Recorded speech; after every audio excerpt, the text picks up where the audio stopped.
Good afternoon, everyone. I apologize for our tardiness. I was with the President. Let me begin with a few scheduling announcements today. President Trump will travel to Scotland, where he will visit both Turnberry and Aberdeen from July 25th to July 29th. During the visit, President Trump will meet again with Prime Minister Starmer to refine the great trade deal that was brokered between the United States and the United Kingdom.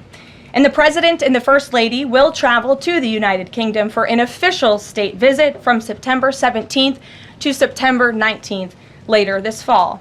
This will mark a truly unprecedented second state visit for President Trump, and he is honored and looking forward to meeting with His Majesty the King at Windsor Castle. Chance to respond to the CEO of NPR. She's claiming that the cuts to their network will, quote, be a real risk to public safety of the country.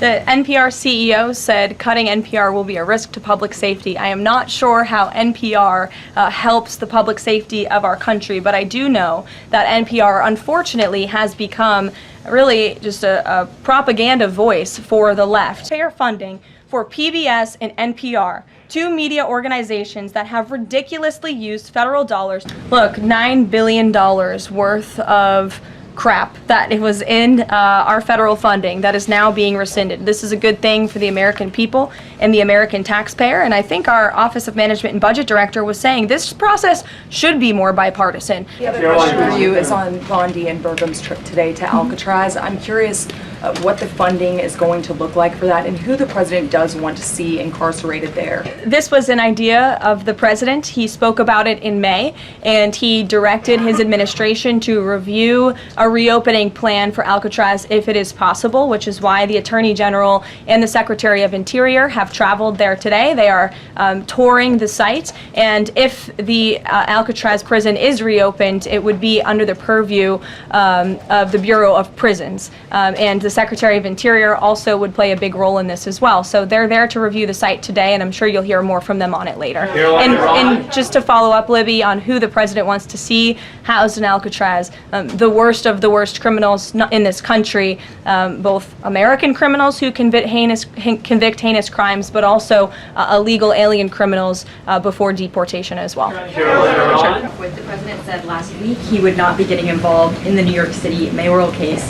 If that mayoral race, if that's still the case, given his history drawing a large crowd in New York City, what's his reason for staying out of it now? Well, look, I think the President reserves the right to get involved in races or not get involved in races, and he's made the decision not to weigh in on the New York mayoral race, as you rightly pointed out, although he has gone as far to say he absolutely does not want to see Zemdami elected, who is a known communist who supports the abolishment of private property, the defunding of police.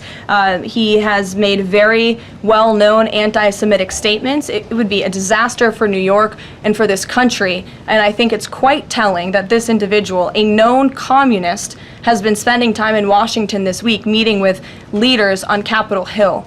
This is truly where the Democrat Party is headed. Clearly, they learned nothing from November 5th in the President's overwhelming victory. In Gaza today, Holy Family Catholic Church was struck by an Israeli shell. Yes. 3 people were killed, 10 wounded. What is the President's reaction to that church coming under fire? It was not a positive reaction. He called Prime Minister Netanyahu this morning to address the strikes on that church in Gaza, and I understand the Prime Minister agreed to put out a statement. It was a mistake by the Israelis to hit that Catholic church. That's what the Prime Minister relayed to the President. Go ahead and then go ahead. Sure. I've never called on you. Why don't you go ahead?